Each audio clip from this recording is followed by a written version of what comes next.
Blood Horse Plus, available through bloodhorse.com, provides exclusive, timely, and unmatched content to subscribers, including Fox Sports, Blood Horse branded weekly programs, a detailed stakes winners section, behind-the-scenes videos from Blood Horse staff, on-demand access to deeper horse statistics, and a $5 monthly credit to equineline.com. Upgrade to Blood Horse Plus today.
No matter what your horse's job is, we've got you covered. OCD Pellets is a revolutionary bone and joint supplement that maintains, protects, and restores joints and bone in horses in all stages of life, even in utero. It helps with conditions such as OCDs, bone fractures, arthritis, and more. Give your equine athlete the care they deserve. Build stronger bone and healthier joints with OCD Pellets.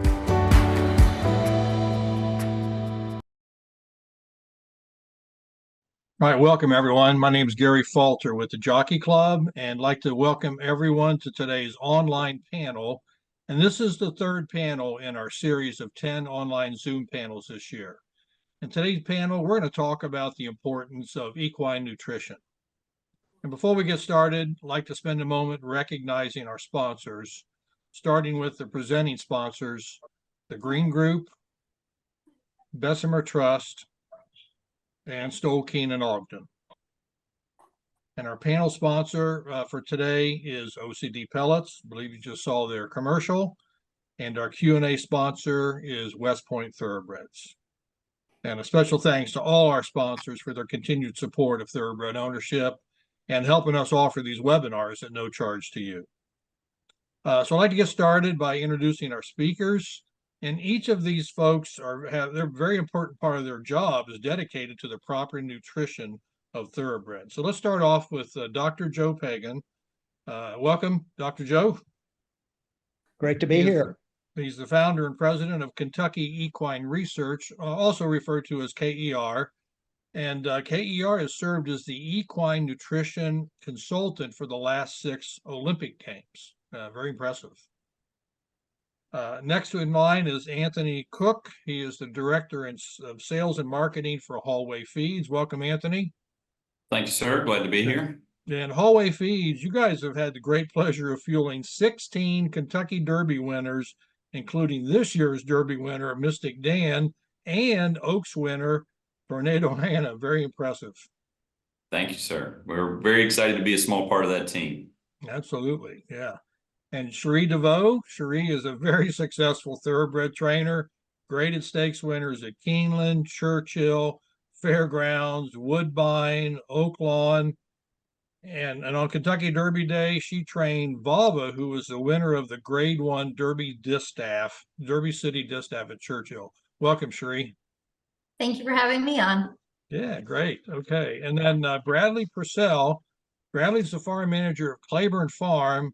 And that's the home of so many great thoroughbreds. I mean, the greatest of all, Secretariat, Mr. Prospector, Danzig, Nijinsky, Warfront, Easy Goer, Pulpit.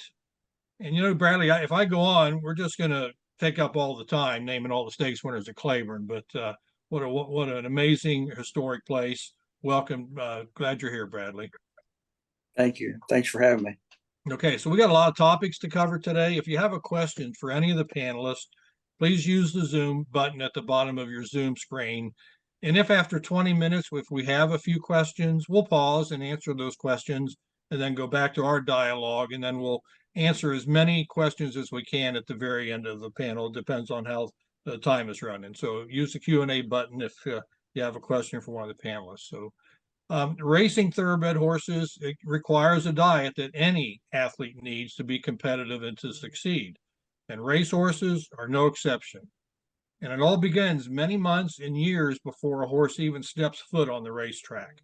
So today we're going to discuss the nutritional needs of thoroughbreds from the time that they're in utero through their racing careers.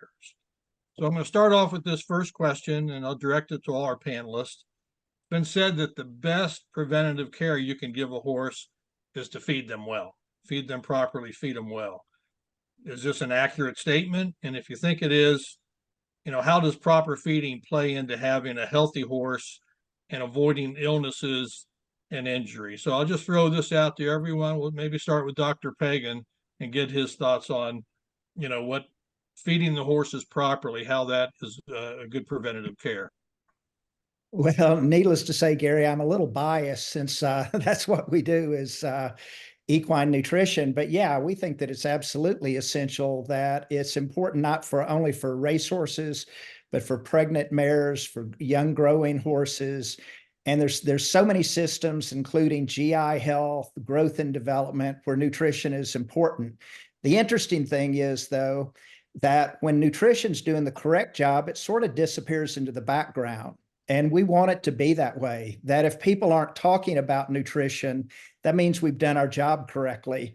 It's when things start to go wrong, when the nutrition isn't correct, that there starts to be shine a light on it. So you mentioned the Olympics. The best news I could have at the end of the Olympics is when nutrition wasn't mentioned at all, because that means there weren't any problems. Good. Okay. Anybody else want to chime in? Yeah, I'll just follow up with that. Mr. Bob, owner and founder of Hallway Feeds, 94 years old, he always puts it in pretty simple terms for us. You can't starve the profit out of them, right? It's pretty simple. And that's not just talking about buying a bag of horse feed, because as Bradley can tell you, he manages a whole lot of grass out there and he has to buy a whole lot of forage. So it's that complete program that you're looking at. Absolutely, nutrition is so vital. And you said it, Gary, it's from before conception, making sure the mare's in the right condition that she's going to be able to conceive, making sure the stallion's in the right condition so that he's breeding properly. And then throughout the pregnancy or throughout gestation, and then growing that young horse all the way through. You can't starve the profit out of them. You have to do it right. Well, we're going to jump into some of those details as we move forward. So Bradley, Shree, you want to add anything to the whole preventative care on horses, the feeding? That was a nice saying that Anthony had there. We have a saying here, was always taught when I grew up here. The horse can tell you how they're doing from the inside out. So it kind of piggybacks off what Dr. Pagan said. If you're looking at horses in good flesh and good health, then the nutrition's there. It kind of follows the background. So you're doing your job if you're looking at a nice looking animal. And I'm going to piggyback off of Bradley on his statement is, I get a lot of compliments on the condition of the horses that we send to the track and especially out to the races. And we very closely monitor that in our decision on what we do in training, because if a horse doesn't look good, and they're not thriving, probably not going to thrive out on the racetrack, and you have to let them regroup to be the best that they can be. Great. Okay.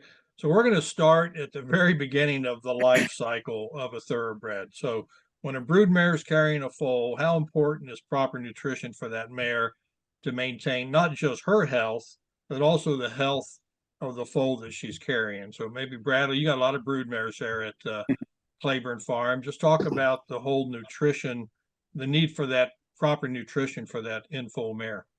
Yeah, for sure. That is very important. And a lot of people might think it just starts from the day the foal hits the ground, but actually it would start before breeding and before conception, because you want a mare to go in ideal condition, health when she's heading into the breeding season. So, not too heavy, not too thin, especially if she can't be too thin heading into breeding season. You're breeding.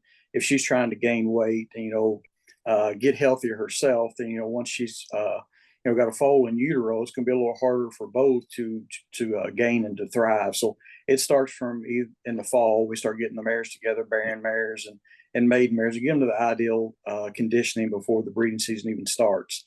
And then it'll progress as we go along. The start of breeding season and the calories and nutrition will change as different stages of pregnancy, but definitely starts and very important from the time before breeding season and conception. So let me ask, what are some of the best practices for feeding an in-foal broodmare as it relates to grain, hay, any vitamins or supplements, how often, how much? And I know a lot of this depends on the horse, but are there some general best practices that the audience could learn from as it relates to best practices on feeding a broodmare?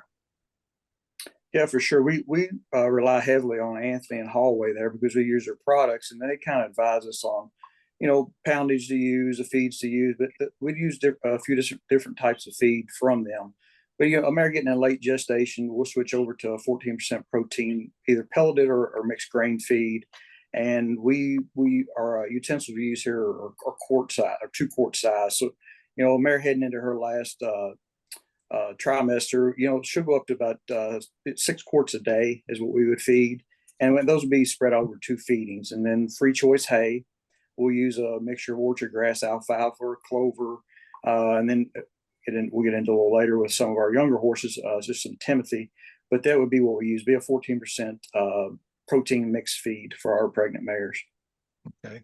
Dr. Pagan or Anthony, anything you'd like to add to the feeding of the broodmare, the pregnant mare? Yeah, I think that we've learned a lot about feeding pregnant mares, and one of the things that's become most important and obvious is how important mineral nutrition is to the late pregnant mare. The last trimester is a really important time. 70% of fetal growth occurs during the last trimester. And about 20 years ago, there was a really good research study showing how important trace mineral nutrition was for the late pregnant mare. Trace minerals, I'm talking about copper and zinc and manganese, and how important it was to get that into the fetus when it was in utero to reduce the incidence of skeletal disease later on. The trick is, when you think about it, we've got late pregnant mares that are occurring in December clear through April. And so the nutrient requirements of the mare are for the whole ration. That's not only the feed, it's the forage also. So the trick for folks like Bradley is to get those two in sync, to understand what's coming from the forage and then supplement correctly to make up for things that are missing in the forage so that the late pregnant mare is fed correctly. So Anthony, does a lot of those minerals come from the feed that you provide, or are there additives that you put into the feed at the farm? Right. So specifically the mix that Bradley was talking about, that one contains all the vitamins and minerals in the feed. And for their horses and how they feed, it's appropriate. You might have some farms that don't need 6 quarts per day. They just have mares that are easier keepers and put on weight a lot easier. And they might just have a balancer that could be only a couple pounds per day. Typically, though, when we hit that 3rd trimester, we're late in the year, the grass is waning, and it's time to feed a little heavier. But if you're working with a good feed company, the vitamins and minerals are going to be built into either the balancer or the feed. You're going to need to put out a white salt block.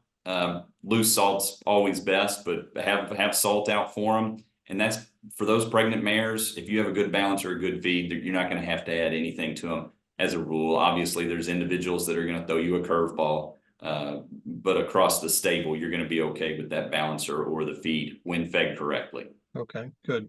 So is it possible to overfeed a broodmare and cause any problems during her pregnancy or during the delivery of her foal? It's not only possible, I think we did it for many, many years as an industry. Okay. Yeah. Golly, the research that Dr. Pagan has and the numbers that we have on foaling weights and size and single Paris mares versus multi-Paris mares and the differences it makes and how they perform later. It's incredible, just the numbers and research that's been done. Yeah, and in fact, that's why we have a technical service team that goes out and weighs and measures horses every single day. And we do this, out of Claiborne and a lot of other farms. Really, it's about the young growing horses, but we'll also do it for mares as well to see what kind of condition they're keeping and how they're maintaining. Because Bradley said it earlier, you certainly don't want any super skinny mares trying to get them in foal, but overweight mares provide the same, well, not the same, but they provide just as many, if not more complications. One, just foaling issues. If the foal gets too big inside there, and then what complications does that create for the joints and the bones? And now they're trying to outgrow those cramped issues, and you're just setting yourself up for a bunch of trouble on both ends of the spectrum, too light and too heavy. Okay. So after the mare foals, how does her nutrition needs change, if at all? And then along with that, what kind of intake should a foal have beyond nursing? Well, So if you want me, yeah, I was going to Go say, Bradley, you can go ahead. Well, really, we're in that last trimester. We will kind of leave our feed the same, for the foal's first 60 days of life, and then once the foal will get all he needs from mom, with if she's producing enough milk that we're satisfied with, and then once the foals get to about 60 days, we'll start switching them, giving them a couple handfuls of the 14% mixed feed that we're talking about, just to supplement them a little bit, get them used to eating. By that time, most of the time they're 60 days, they're already got their heads in the feed tub and they're already eating with mom, getting used to it as well. But when they hit the 60-day mark, we'll start tying the mares up, give them a couple handfuls of feed, get them used to the eating feed by themselves. And then we start weaning about 5 months of age. So hopefully by the time we hit weaning, they're eating, a quart one time a day, and then that'll get up once mom has been taken away and they're fully weaned. But usually we're up to about a quart a day by the time we hit 5 months of age. Okay. Cherie, I want to pull you in on this conversation. As a trainer at the racetrack, when you're out buying horses, do you take into account at all where the horse was raised and the type of program that they have, or do when you buy the horse, are they long past that? Well, it's something, my husband is a longtime bloodstock agent, and I'd have to say that the buying of young horses is relatively new in my skill set, because I've only been training, in the scheme of things, a short amount of time. So David has a belief on where they come from. There are just some places that he shies away from, or it has to be a certain type of horse. It has to look a certain way. Sure. Just because he has commented on the type of soil or the rocky nature of the farm. So it's definitely a component in deciding the horses that we purchase. Okay.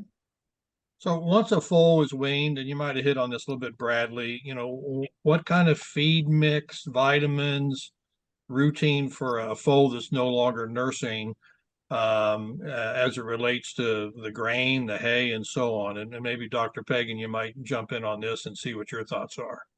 Okay, yeah, and I think one thing that's really important to know is that today's horse feed is very well fortified, and that's changed from when I first got into the business, where people were mixing their own feeds, mixing straight cereals, minerals and whatnot. It's become quite a science. So feeds like Hallway, those feeds are fortified with dozens of nutrients. So the idea of trying to concoct your own feed is really not a very good idea, particularly for young growing horses. Instead, it's to pick the correct concentrate and match it to the forage, and then change the rate of intake to match the desired growth rate. So we've actually simplified feeding dramatically over the years by making these feeds more complete. Okay. So the old saying, hay, oats, and water, it's a lot more than that. That's a terrible ration. Okay. Those are good things to add to a ration, but by themselves, that's not a good way to go. Okay. So let's start talking a little bit about yearlings and 2-year-olds. So once a foal reaches its yearling stage, I mean, its size and weight can double. So let's give the audience an idea of the nutritional needs for a young horse that's growing so quickly, and they are growing quickly. Before we jump into that, let me tell you this, Gary, and this is thanks to numbers crunched by Dr. Pagan that our team's gathered over 35 years. Think about a thoroughbred foal born this time of year, January through into May. They're going to weigh about 125 pounds, 120, 125 pounds, be about 42 inches tall. In 18 months, when they go to the yearling sale, they're going to be about 62 inches tall and weigh close to 1,200 pounds. Just take that into consideration when you think about the growth of these horses. We love looking at babies, and then, we don't see babies and yearlings necessarily at the same time unless you're on the farm, but we forget that 18 months, 20 inches, and gaining 1,100 pounds. It's incredible what they're going through. So the work that Dr. Pagan's doing, the research, and then Bradley having to get it all right to get them grown, it's a lot. It's a lot to get right. So it seems like during that period, that's a critical stage for just creating the skeletal, the muscles, just the overall health of a horse for Cherie and trainers to get a sound horse at the track. So talk a little bit about what that feeding program should look like. Yeah, I loved what Bradley's described so far. I mean, it's, well, it is recorded. I was going to say, I want to record it and tell, this is what we're trying to tell you to do, just have those babies eaten. Let's not get too much on them. As weanlings, they don't need to be carrying a bunch of extra weight. We want them healthy, and we could talk about body condition scoring and what that looks like. But if you're carrying extra weight, they're growing so fast. You don't want to cause any damage to the growth plates or cause any growth issues, which extra weight can cause to a young horse growing so quickly. And so that knowing how to eat as they're hitting that 60 days of age, they steal from mom more than we know out of that feed tub. Sure. And then by the time they're weaned, they need to be eating an appropriate amount of feed depending on what your feed is. Could be a couple pounds a day of a balancer. It could be 4, 5, 6 pounds a day, depending on the feed. But then as they grow through that weanling year, approaching short yearling, you're going to be getting up to more of those standard volumes of feed typically on the farms. And then, of course, that all depends on what Mother Nature do to us. What do your fields look like this year? What's the hay availability? There's a lot of things that play into that as to the volume of how much each horse will need. So it's hard to just throw out a number, every horse should eat this weight, because, there's a lot it depends on. But again, as Dr. Pagan said, don't try and make it up yourself, because that's where you're going to get yourself into trouble, and you might not realize it until could be later when you go to do x-rays and trying to sell the horses to Cherie or other trainers, people at the sales. And that's when you find out where you've messed up and how much. Okay. So for a young horse to be fed 2 or 3 times a day, it can be difficult to bring him in and out of stalls that often, especially on a larger operation. Do you believe it's okay to herd feed yearlings, or should they be brought in and fed individually so you're absolutely sure what they're receiving? Bradley, why don't you grab this one? Yeah, ideally, I would like to feed them individually in our stalls. And fortunately, we're big enough. We have enough stalls, enough area that we can get them in. They're fed in the morning. They're fed again late afternoon, and then go back out for the pasture for the night. I would just be afraid, having a field of 8 or 10, and you're feeding outside. The dominant ones are going to get the majority of the feed, and the ones that may need it the most are probably going to get pushed away and shied away enough that they're going to not get the ration that they need. So yeah, if you're feeding, we feed at least twice a day, and they would be in an individual stall and get their individual feed to make sure that they're getting the correct amounts. Okay. Any other thoughts on that? Well, I agree completely that if you can control the intake exactly, that's the way to go. In Kentucky, it's sort of a feed outside or bring inside. In some other places like Ocala, Florida, for instance, though, a lot of farms have feeding stanchions outside. So they get kind of the best of both worlds, where they can leave the foals out all the time, but then have individual stanchions to come in while they eat to ensure their intake, and then they're put out without actually having to come into the barn. So that's a nice feeding management scheme if you've got the weather to allow it. Okay. And if I may, Gary, the other benefit of if you can bring them in at least once a day there's other benefits, not nutritional, which is you got your hands on them, they get an education, somebody's looking at the legs, you know, all around, make sure they didn't get kicked, nicked, bit, what have you. So there's other benefits too to that coming inside, and they get a break from each other too. If you know, as these babies are growing up, they like to push. So they get a little break and a little rest. Yeah. Well, I think of my grandkids, some of them are really picky eaters. Do we find that with some young horses? Some are just, you know, they just jump into it, and others are just real picky and take their time Yeah, and I might think not that get it all done. I think that's true. You may have the picky eater, but it may be speed of eating too. You may have some that just gorge themselves and eat really fast and they'll move on to the next pile if you're field feeding. But yes, some may be slow pickers, eaters, and then some may be, you know, speed would be that. Maybe not. They're going to eat. If they're healthy, they're going to eat, but it may be the speed that they eat. Okay. Now some young horses, they develop something called epiphysitis in their ankles. So is this a result of overfeeding, too much protein in their diet, or is it just growing pains? Dr. Pagan has all the answers 100%. All right. Well, the answer is all of the above. Oh, it is. Okay. There can be it can be symptomatic of something in the ration, whether it's an imbalance, which might be too much protein, or if it's too much feed, or in many instances, it's just an indication that they're in a rapid growth stage. And a lot of times, I think that fasciitis is not a super serious problem. It can be managed by reducing intake, potentially some pain medication, and it'll go away. That the fasciitis is occurring in growth plates, and those growth plates will eventually close and the fasciitis will go completely away.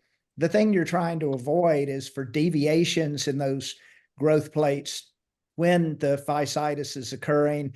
So it's a sign that, yeah, you may need to back off some, but fasciitis to me is not the end of the world. Okay. And Sheree, do you ever get racehorses on the track with those conditions at all, or is it usually something that very young horses get?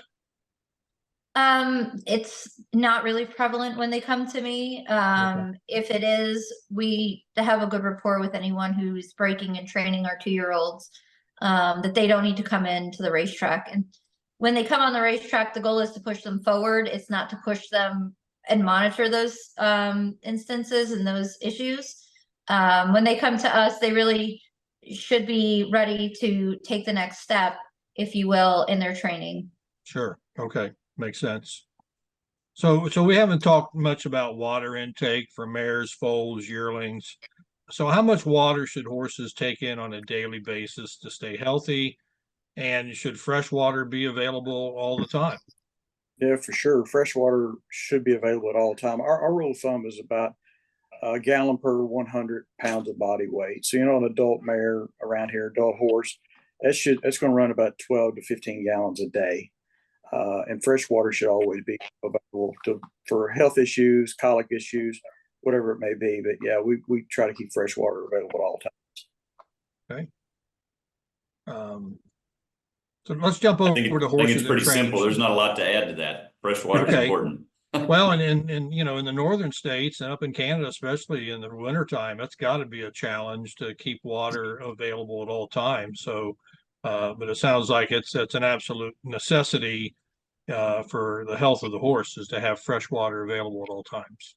Yeah, we've evolved a lot the last few years, so now we've got electric tanks out in our fields. So, you know, we don't have to worry about frozen tanks. We can keep fresh water out in the fields. Where I know when Anthony and I were here as kids, we'd have to go out and bust these big water tanks and take 6 inches of ice off every 6 to 8 hours in the wintertime. But now you've got the nice electric heaters where you can keep fresh water to them at all times. Yeah. So, Sheree, horses in training, do you keep a couple buckets of water in their stalls daily, or do they just keep filling the same one up over and over?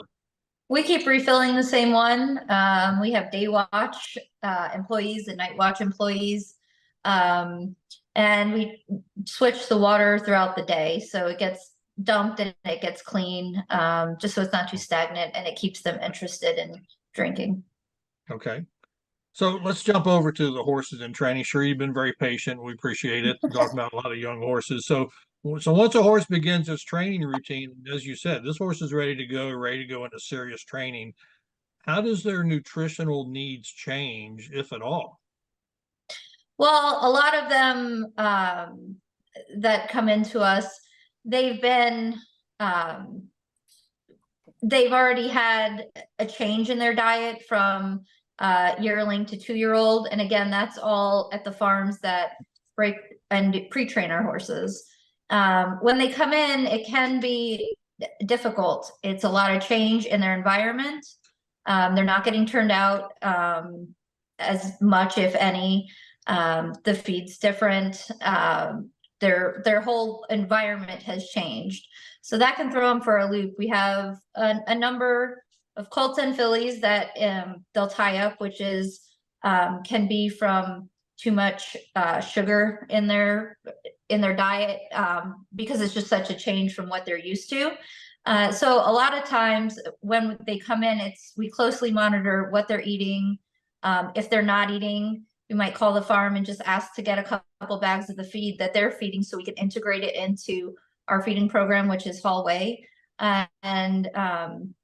Yeah, because if they're not eating, they're not going to have the energy to do it, and they can get depressed. Like I said, it's a completely different environment than what they've been used to up to this point in their life. Okay. So once Gary, it's probably important to point out, you heard Bradley talking earlier about feeding those mares, and he said, they could be 6 quarts a day in that late gestation period, and then starting the foals, 2 quarts, and working it up. By the time Sherry gets them and they're in heavy training, they could be eating 16 pounds, 18 pounds per day. What's the number on that, Dr. Pagan? Like 35,000 calories a day that a racehorse is going to intake? Yeah, but racehorses have the highest caloric requirements of any horse around. They're very, very high. And that's really the big difference. We're putting a lot of calories into those horses, feeding them high energy dense diets, and pretty much all their GI tract will hold. So you're right on the edge in terms of trying to maintain them in the correct energy status and give them the number of calories they need for the kind of training that a thoroughbred horse will do. Okay. And just like to remind the audience, if you have any questions for the panelists, feel free to use the Q&A button, and we'll get to your questions towards the end of the session. So, well, that kind of leads right into my next question is, there's 3 critical areas for a horse in training. Obviously, they've got their exercise routine. You've got the veterinary care to make sure that this athlete stays healthy. And then we have nutrition, how they're fed. How would you rank that, Cherie, as far as the importance of, you got to have a proper training schedule, you got to have proper vet care, you got to have proper nutrition? Are they pretty much equal, or is one more important than the next? Well, they're all pretty close in contention, but I think if we even just think about ourselves and put it in that respect, if we don't feel well because we're not eating well, or we've had a bad diet, we're not going to go out and perform.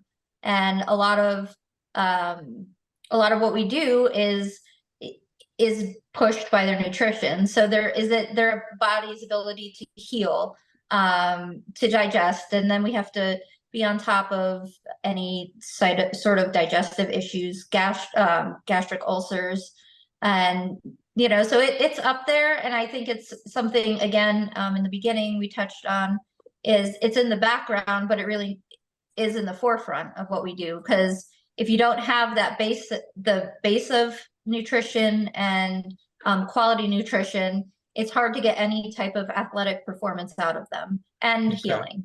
Okay, so it almost ranks at the top, because you're not going to have a great training routine, and of course your vet bills may even go up if the horse isn't healthy. If they can't heal and they don't have the ability to heal, either from injury or from an illness, it's going to double the amount of time that they are in trying to get over any sort of setback. Okay. Any other thoughts on that? So, I like what Sherry had to say. Just related to yourself as a human, she's right. If you've had a really poor diet, a lot of sugary drinks, what have you, and not eating healthy meals, skipping breakfast, and you change that diet and you start getting into exercise, it's incredible how much better you'll feel. And it's the exact same for these horses. At almost any stage, you get the diet right and you start getting some exercise, they're going to feel great. And hopefully, you said it, Gary, if we're doing those things correctly, maybe there's some vet bills that we ward off by having fed them correctly. Okay. Well, that old saying, you are what you eat. I guess I better lay off the ice cream. Listen, good ice cream is diet food because it's 50% air. So, Dr. Pagan, you mentioned that racehorses have the highest caloric intake of any horse. How often should a racehorse be fed on a daily basis? Should it be just a couple big feedings? Should it be several feedings? I mean, what's the thought on that as far as how often should you feed a racehorse? Well, I mean, traditionally racehorses are fed 3 times a day, and that's certainly a good practice. The horse's GI tract was not designed to have huge intakes of, and particularly grain. So trying to reduce the meal size per meal is certainly an important consideration, so that grain gets digested in the proper spot in the GI tract in the small intestine and does not go to the large intestine to be digested. Now, typically, though, racehorses aren't fed 3 equal meals a day. They're fed a small meal in the morning, a larger breakfast, and then a big feed in the evening. That is to a certain degree because of the logistics of how the horses are managed. But as a rule of thumb, the more times you can feed them, the better, and smaller meals are better than big meals. Okay.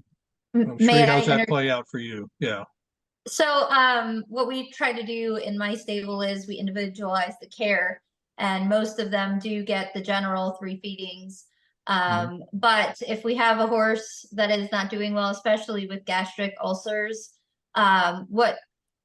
horses are animals of prey, so they don't want to keep anything in their stomach for too long, and especially if there is an insult to their gut.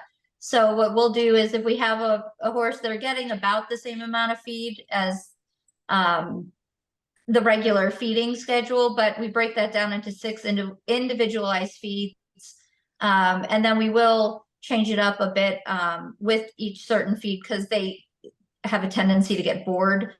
So we'll give them a scoop after they come in of maybe a prep 14, and then maybe an equine senior somewhere mixed in, just to keep them interested and keep them in the feed tub. Because if they're not eating it, it doesn't matter how many times you feed them. They're not thinking the way that we are. So we just try to keep them interested. And we will feed about the same amount of feed, but just a little bit more, but over a different over throughout the day. Okay. So I've seen trainers give horses a hot mash when feeding their horse. In fact, first time I saw it and it was all mixed up, I want to grab a spoon and take a bite. I mean, it smelled so good. I mean, is that common? Is it necessary? Is it just something that some trainers picked up on? I think it's a preference of the trainer. We do is, once or twice a week we'll go through, and especially in the colder months, it does have a lot of water in it, so it encourages them. And it will, just the nature of the heat in it and the water, if someone comes off their feed, we try to play around with it just to make it appealing to them. So we do integrate that into our feeding program. Okay. That segues into a question we have from the audience that just came through, because you mentioned something, Cherie, about it encourages the horse to get some liquids into their system, especially during the winter months. So the question is, speaking on water intake, has there been any studies done on adding chemicals to water troughs and to keep algae down and to keep the water fresh, and to add anything to it, and to encourage horses to drink more in the wintertime? Because I believe they don't take in as much water in the wintertime as in the summer. Well, probably the thing that we try to do to encourage drinking in the winter is make sure that your electrolyte intake is adequate, because horses will drink if the concentration of sodium in their blood goes up. That triggers the horse to drink. So being able to add, and in this case, it would be an additive, not necessarily in the water, but in the horse's feed, so that encourages intake, is something that's certainly prudent to do in the winter when it's cold. Okay. And Brad, I know you've chipped out ice from a lot of water troughs. Do you have automatic waterers there at Claiborne to keep fresh water? Yeah, we do. Automatic out Okay. in the fields, there are automatic waters. One of the key things there, it only holds about 2.5 gallons. You can go out and pull the plug once a day and kind of swipe it out, keep it clean. If you keep the fresh, clean water outside, that's going to encourage them to drink more as well. And you get an old nasty tank and nasty water, then they're not likely to drink as much. But we keep that fresh water in front of them outside, and they tend to drink more.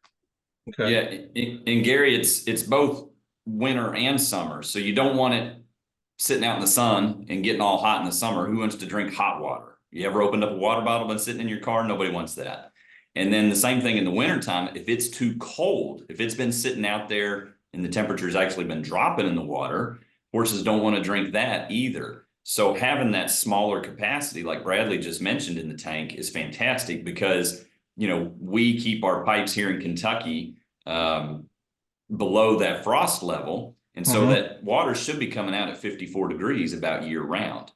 Okay. I don't know what the absolute ideal temperature is, but approaching freezing is not good and getting too warm is not good. So to me, anything you can do to change that water frequently. So in the training stables with Cherie, whether you're, you know, stabled at Aqueduct over the winter, or you're down at Payson or Gulfstream or Palm Meadows, where it's warmer, just changing it frequently is a huge key in encouraging that drinking. I love mashes. I think they're great. They're used on the farm and foaling barns a lot of times. They're used at the track.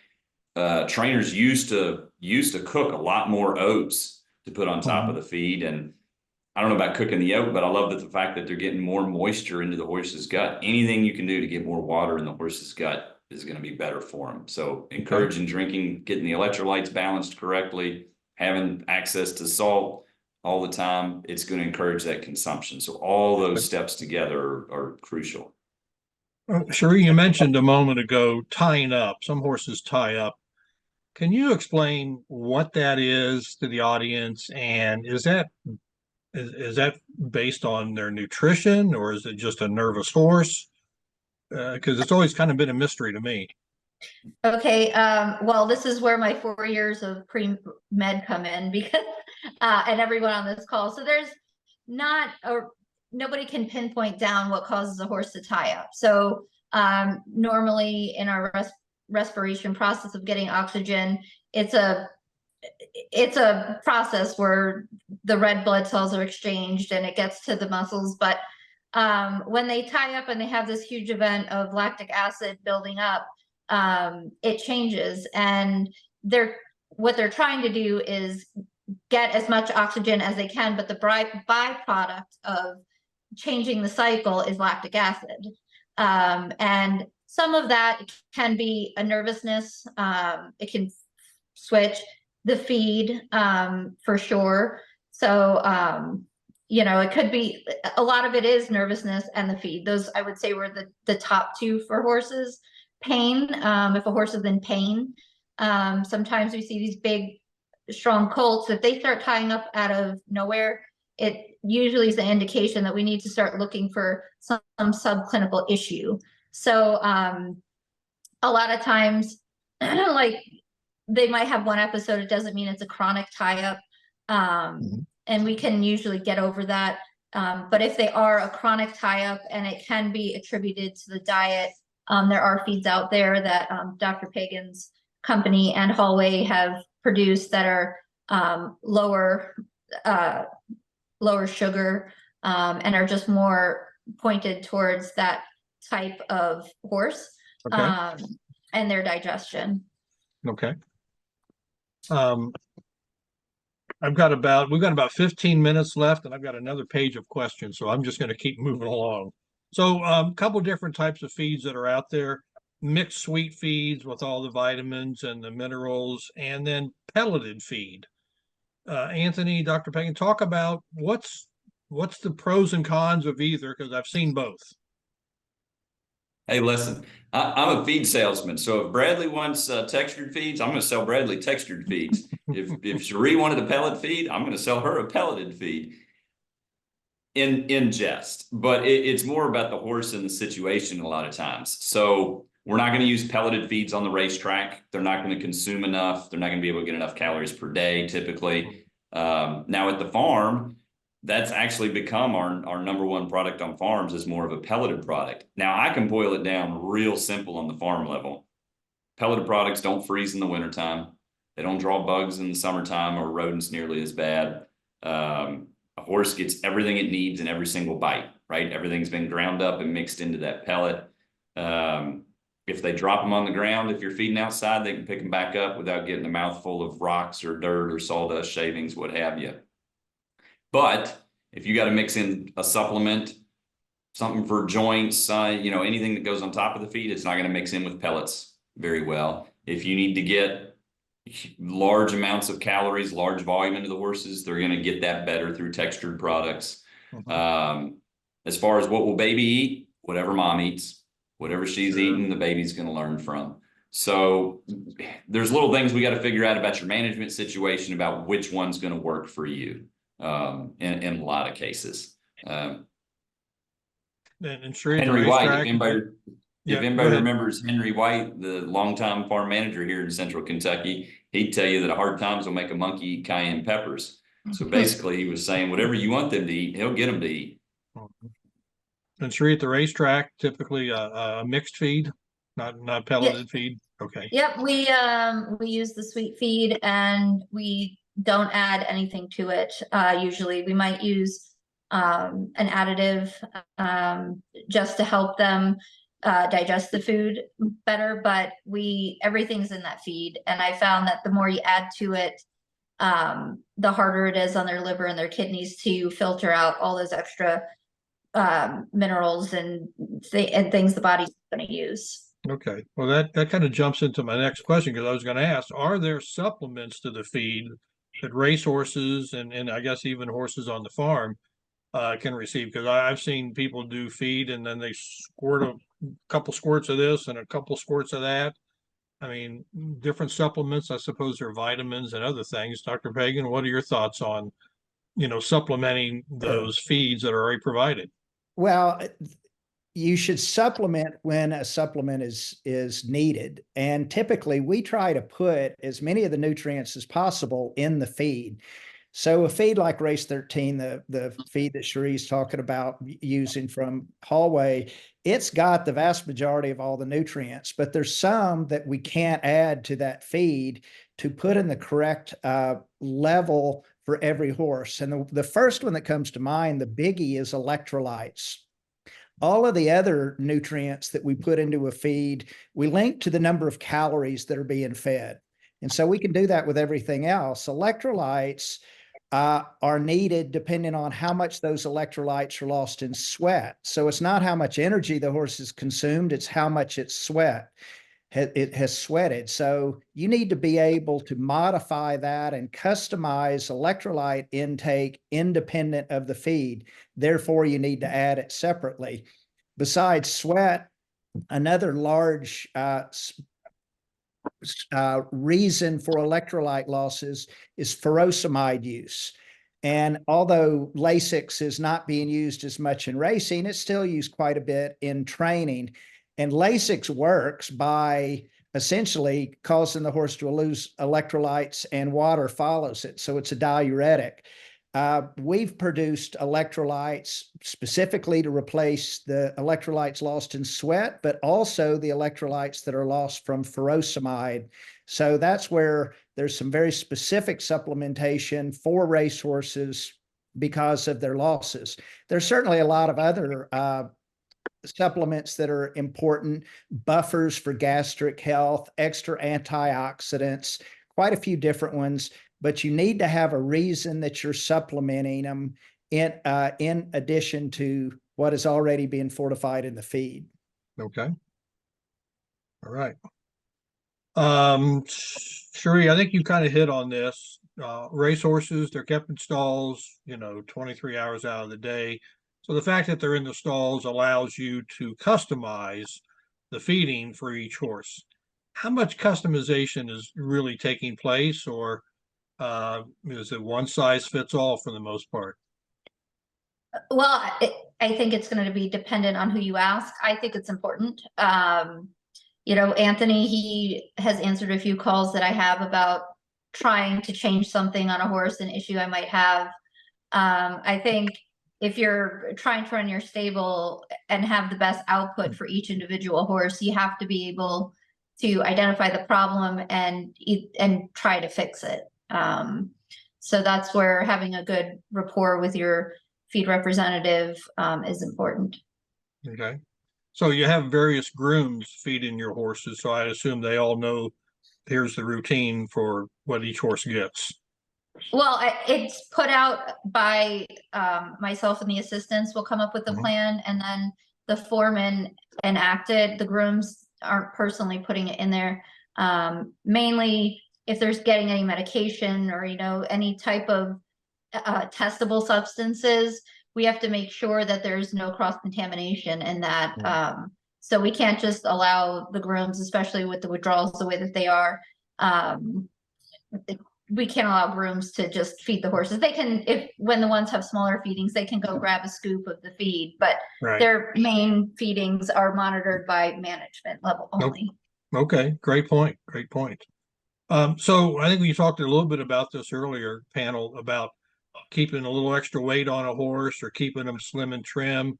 How does that apply for racehorses? I mean, is it best to keep them, very tucked up and slim and trim, or having that little bit extra weight? Because sometimes you go to the paddock and you look at a horse and say, it looks like it's carrying an awful lot of flesh, a little extra weight, and the horse wins by 10. Well, again, that's going to be dependent on what each trainer's comfort level is. I like my horses to carry condition. It makes it easier to train on them. Just in between races, you can campaign a horse better if they are carrying a bit extra condition, not fat, not heavy, but just I'm not a big fan of seeing any ribs on horses, and their coat and condition of their coat. It has to be, can't be dry. I prefer a horse to look good because I feel like that's an indication of how they're doing internally. So I like to have a little extra condition, but that's my preference. Some people lean towards having a leaner look on a horse because maybe they feel it keeps them lighter and it's less impact on their joints. But the way I have it, I don't feel like there's any negative, and they're not ultra heavy. They are fit. Okay. So Bradley, on the farm, weanlings, yearlings, what are your goals as far as how much extra body weight to carry versus keeping them slim and trim? Not a lot of extra body weight, kind of slim and trim. The extra weight is going to be hard on that skeletal growth and can cause you some problems. As Anthony mentioned earlier, you get to sales time, you might have a big surprise. If you've had a big weanling, early yearling that's carried a lot of extra weight, you might have something that pops up on your x-rays that you might not anticipate. So we try to keep them balanced where they're slim and trim and not too heavy. Okay. Dr. Fagan and Anthony, any thoughts on that too? I mean, I concur that for young growing horses, extra weight is not a good thing. You're wanting to try to maximize skeletal development. You want good muscle development, but there's no point in a young growing horse having fat. So waiting until as late as possible for the horse to start to carry condition, such as in sales prepping, is a lot more preferable than having that young horse carry extra condition earlier in life. Okay. Yeah, again, that's part of why we offer that service for weighing and measuring horses and offering advice and suggestions based on that for growing horses. And what we're talking about between Cherie, Bradley, and the difference in raising to training, this can all be discussed if you're familiar with a body condition score and putting numbers on those. And Cherie's not talking about a really heavy horse. She don't want to see a bunch of ribs and peaked withers, things like that. Mm-hmm. She wants to see them a little healthier and covered. And really, if we looked at horses together, they're probably not a lot different what Bradley's talking about raising and what Cherie's talking about training. You'd be amazed at, you might hear people describe different things, and then if we looked at horses together, wouldn't be a whole lot of difference in the horses we're looking at. And that's where having some concrete numbers sometimes and using a body condition score, it really helps discuss these differences with the horse owners, managers, people on the farms or training centers, tracks, that sort of thing. Okay. I got a couple more questions that we're going to go to the audience questions. So we haven't spoke much about hay, different kinds of hay, alfalfa, Timothy, mixed grassed alfalfa. And there's good hay and there's bad hay. So let's talk about what are some of the best hay to feed a horse, and then what are maybe some hay to stay away from. What's the best hay you can get? Okay, so alfalfa is not a bad hay by any means. I encourage use of alfalfa, especially you go to Bradley, he's got a bunch of lactating mares right now. You want to increase their milk production, you increase the protein, increase the calories. Alfalfa is a great way to increase the protein. Timothy's a low protein hay. You see a lot of Timothy used at the racetrack. It's more about what do you have access to. I mean, Claiborne for generations used clover hay on the farm. And a lot of people, if they hadn't seen clover hay before, would have thought it was the ugliest, most horrible thing you could feed a horse. It makes a wonderful hay. It's a great hay. It's fine to feed. Now you get the wrong cutting, you might wind up with some horses doing a lot of slobbering. But again, any of these hays that we can discuss can be very good hays, and they need to be used in the appropriate situation. So I think it depends on who we're talking to and what stage their horse is in as to which one we're going to use and how much of it necessarily. Because so Cherie might be using a bunch of Timothy and still mixing in some alfalfa with it, whereas Bradley might be heavy alfalfa with the foaling mares, lactating mares, and then that disappears to more of a grass hay for everything else on the farm. But to me, it's what's the best hay and what are we using it for? Cherie, at the racetrack, I see a lot of horses with hay bags hanging outside their stall door or inside their stall. So that seems to be fairly traditional at the racetrack, but you go to a farm and the hay is on the floor.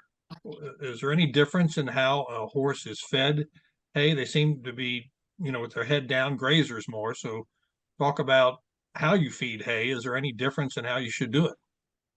Well, if you're trying to stay in the most natural state, you'd want to keep the hay low so that they're grazing, but we're up against it at the racetrack. So our stalls, they're not getting turned out. So I've tried to use the hay savers, which is just a rubber covering in the corner of the stall. And I've had some difficulty with that. I've had horses get stuck in them. I've had to go through, you have to make sure that they're cleaned out because the hay at the bottom has a tendency to get moldy. They will use it for their bathroom. So it's not ideal. So we do hay nests, try to keep them lower for them. A lot of it's hard because on the racetrack they're in such a structured environment instead of being outside, and we try to graze them. We've got most of the places that we're stabled at have wonderful areas to graze them. And that it's natural, but it's also part of their muscle development to have their necks down, to have it relaxed in that manner instead of always having their heads up in the air. Okay. Any other thoughts on that? Yeah, Gary, this is a really interesting area that I think we're learning a lot more about, and that's how horses consume hay when they're stalled. We recently had a conference, and there was a really interesting presentation where they talked about if you had 2 hay nets in a stall, that would encourage intake because the horses would exhibit grazing behavior from going from one of the hay nets to another. So I found that fascinating. The other thing that's sort of the scourge of the racetrack of racehorses is gastric ulcers. Cherie mentioned that before. A lot of gastric ulcers, squamous ulcers specifically, are because of the way we manage the horses. And part of that is that the horses are not consuming forage at night, and they go out and train with an empty stomach, high in acid that creates a burning. So look in the future for more research on how to encourage forage intake early in the morning before the horses are trained. So this is an area that I think we need to do a lot more research to understand the best way to feed stalled horses forage. Okay. Well, and I'm gonna piggyback on that. When we have a horse that has a lot of ulcers, especially the hindgut ulcers, we'll take the hay net away from them, and then we just feed them throughout the day, so it's not there, so they're always going to it to eat, and we'll give them more alfalfa in that case, just so that they're consuming more throughout the day. Okay.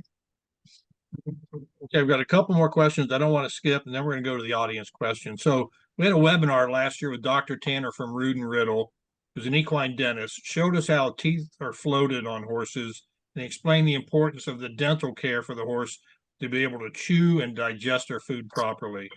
So talk about how often should a racehorse see the equine dentist and have their teeth done so that they have that proper nutrition and chewing. Cherie? Our 2-year-olds get seen, or the younger 2, 3, and 4-year-old horses get seen at least twice a year. But our dentist comes in monthly and checks in to make sure that their teeth are in good shape. There's no caps. There's no cuts in their mouth. A lot of cuts. If they get them, it's uncomfortable to eat, and with the salt in their feed, they'll come off their feed. So as they get older, they still go through and check them every month, 6 weeks, but they don't have to be floated nearly as often and have their caps addressed and things of that nature. So Bradley broodmares on the farm, I know they'd have to get their teeth floated occasionally. Yeah, we try to do that once a year. Right as we're heading into the end of year, late fall, it's a good time. It's a slow time for us to go through and have our vet or our equine dentist come through and look. And you know, as mares get older and stuff, they get the hooks on the teeth, and we'll file those down, float those down. So it's like Cherie said, you don't get the cuts where they irritate or back off the feed. So yeah, they're inspected and taken care of once a year.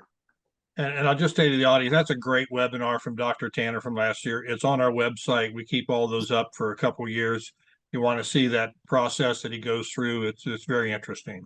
Last question. So if a young horse does not receive the proper nutrition, can the effect of that be reversed when they become horses in training with a good nutrition program on the racetrack, or is it kind of too late to recover from not having the right nutrition at a young age? Dr. Pagan, what do you think about that? Well, it depends on how severe the restriction was. As the skeleton grows, growth plates close. And if the horses are stunted so that those growth plates close prematurely, there's no going back. You can't reverse that. If the horse is shorter in stature, doesn't matter what you feed it, you're not going to be able to reverse it. If the horse has just been light and has not had as much condition, yeah, a lot of that can be reversed entirely, but the skeletal development cannot be if it involves the actual height of the horse. Okay. Anthony, your thoughts on that? Exactly the same. I mean, we can't do much about height. You know, once those growth plates close, you can't do much about height anyhow, except help them reach their genetic potential. But at any point, if you get a horse in your care, you can correct mineral imbalances, you can provide proper nutrition and make up for those. Now, might it be too late to be a racehorse or perform in a certain manner? Possibly, depending on when you got it. Again, it's all in when did you get it and what are you trying to correct is right. Really the question. Okay. So that wraps up our panel discussion. It's been an hour. It went really fast. So we're going to take a quick break, see a video from our Q&A sponsor, West Point Thoroughbreds, while I sort through some of the questions from the audience. So we'll be right back. How do you become the gold standard in racing partnerships? One horse, one partner, one victory at a time. Congratulations to all our partners who have made West Point the gold standard for the last 3 decades.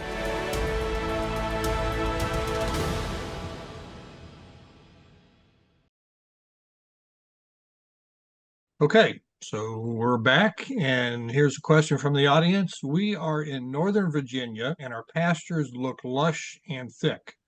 But how do we understand if the grass is providing what our stock and breeding and racing stock need from a grazing perspective. So, Dr. Pagan, you want to address this as far as the nutritional value of the pastures? I mean, they look good, but how do you know that they have what you need? Well, you can certainly have your pastures analyzed to see. I would say though that if the pastures look good, green, well grown, they're probably pretty nutritious, and depending on the amount of time that the horse is actually allowed to graze, will provide a lot of nutrition. It also depends a little bit on what kind of horse you're feeding. We mentioned lactating mares. Those are grazing machines. If you give a lactating mare good green grass, they get a lot of nutrition from that grass. So it's other than looking at the composition of the grass, you're going to have to believe in your eyes a little bit to see how well your horses are actually responding to that forage. The other thing that you can do if you have some questions is put some nice hay out also. And if the horses leave the hay alone, you know your grass is right. No, great point. Yeah, Bradley, as far as the composition there at Claiborne, is it a fescue clover mix, or what kind of pasture do you have and do you recommend? Yeah, we try to stay away from the fescue. It is nice and pretty and looks really nice, but can cause you a lot of problems on a breeding farm. So, we got a lot of bluegrass, orchard grass out there in our fields. But I would agree with Dr. Pagan said, eye test on your pastures. If they look good, they're probably pretty good. We do a field analysis every year, every fall, just to have, just to have an outside person come in and have a look and give us analysis as well. Okay. So here's a question from the audience. I've heard some trainers add Guinness beer to the feed. What's in the beer that adds nutrients to the food, or is this just old horse tales? Anybody? Did they see Guinness beer actually being poured into the feed tub, or just going into the trainer's office? Which one did they see?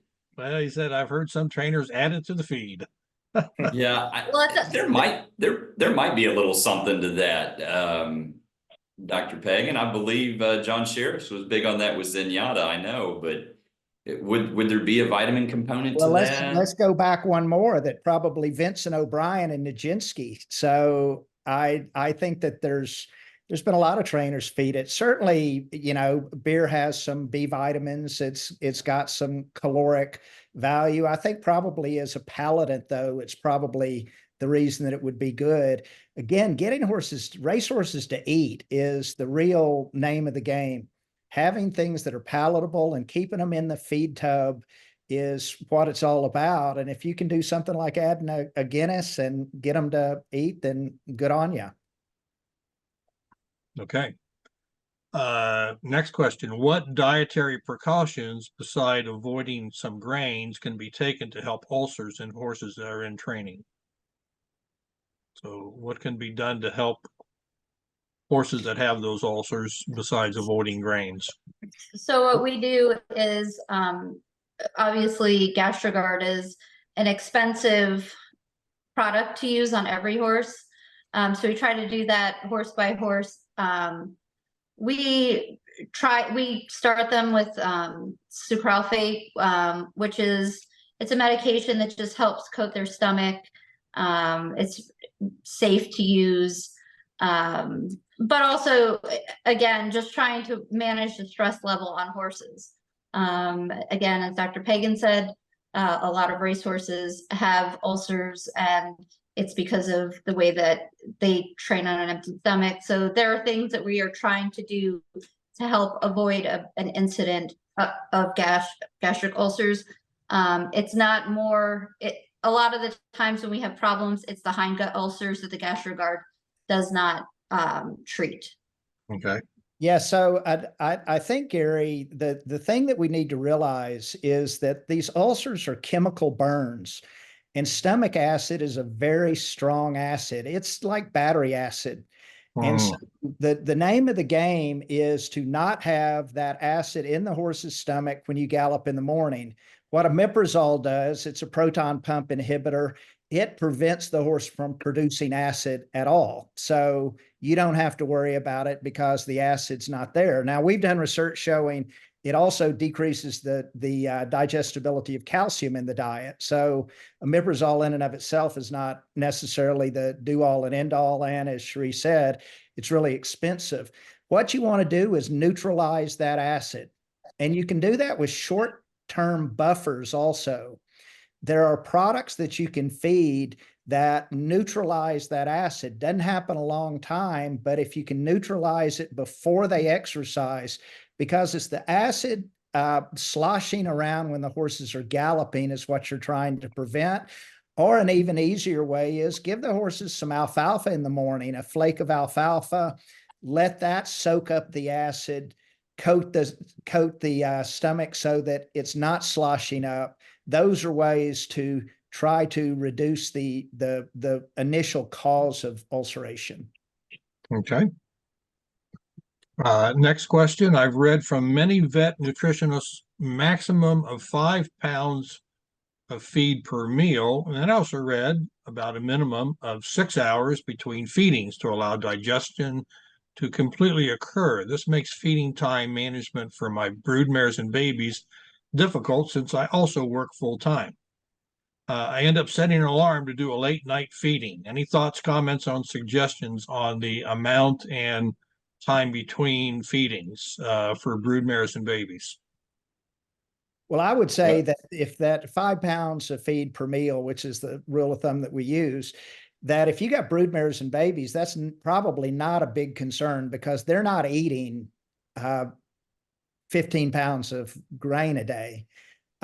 Their intakes are quite a bit lower than that. For a young growing horse, it might be 4 to 8 pounds. And for a mare, it might be up to 10. So, you know, feeding the most times in a day that's practical is certainly desirable. But for broodmares and foals, I don't think I would set an alarm in the middle of the night to try to feed them yet another meal. Okay. Dr. Pagan, and I believe we heard about this at the nutrition conference this summer, the speed at which the stomach will actually empty, though, after a meal. How long does it take for, say, that 5 pound meal to work its way through the stomach and into the intestines?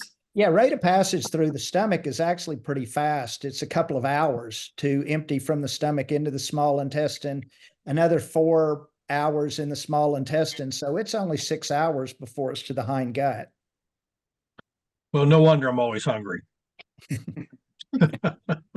Sure, here's a good question for you. On race day, should the availability of feed, hay, and water stay the same, or does it change on race day? So for us, it decreases a bit. So we'll feed them a smaller feeding early in the morning. I choose to let them have their hay net up until Lasix time. And I do offer them, the 2-year-olds who are not receiving Lasix, still have water, not a whole bucket. I'll give them like a half a bucket and they sip on that. And it hasn't really changed the results of the occurrence of bleeding. And sometimes I have horses and it just depends on the horse. If they're really nervous in the stall, you really don't have a choice but to leave the hay net up for them if that's going to keep them quiet until race time. So it's a horse by horse. Usually we do pull the hay net down 4 hours prior regardless. But if, you know, a horse is going to just throw a fit in the stall, you have to choose one or the other, and which usually if a hay net keeps them quiet, then so be it.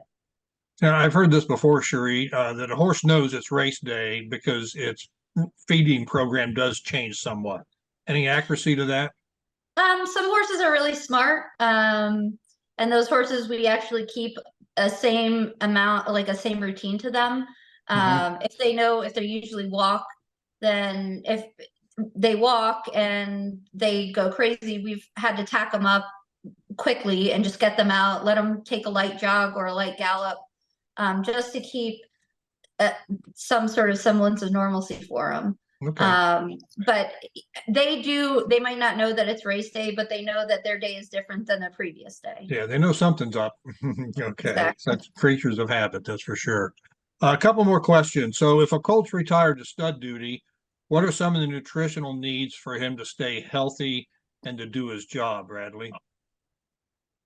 Typically, we'll try to instead of making a big adjustment, we'd kind of keep the feed program the same as if he was on the racetrack and kind of wean him back from there. Because obviously he doesn't need as much grain and intake as he was as he's performing athlete. So we'll bring him in, try to talk to the trainer, see what they were on, and then just kind of wean him backwards to get our normal routine. And it doesn't vary too much from the brood mares. They'll get probably our guys right now are getting 6 quarts a day, and then in the wintertime they get up to 8 quarts, and the grass is not as good. But they're breeding season right now, so they're staying in good shape. They're getting a lot of exercise, turnout. So we just kind of wean them backwards from the track to the farm life. Okay. So one last question. Just came in, just popped in. So just to add another bit of info, I feed a mare and foal formulation from a well-known national feed company. Minimum daily requirements is 13 3/4 pounds per day. Can't divide that into 2 feedings if I try to keep each feeding at 5 pounds. Does that sound right? 13.75 pounds per day for a mare and foal. That sounds like a very high feed intake for a mare and foal, certainly for a foal.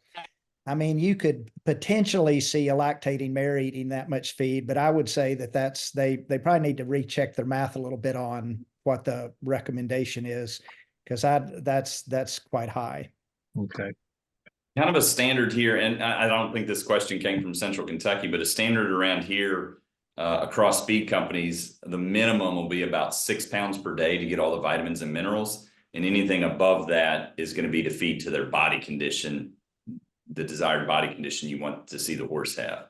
Okay. And that's on a regular feed kind of here in Central Kentucky. So that 13 plus pounds as a minimum, as Dr. Pagan said, that's a little concerning. Maybe things aren't understood properly on the tag. Okay.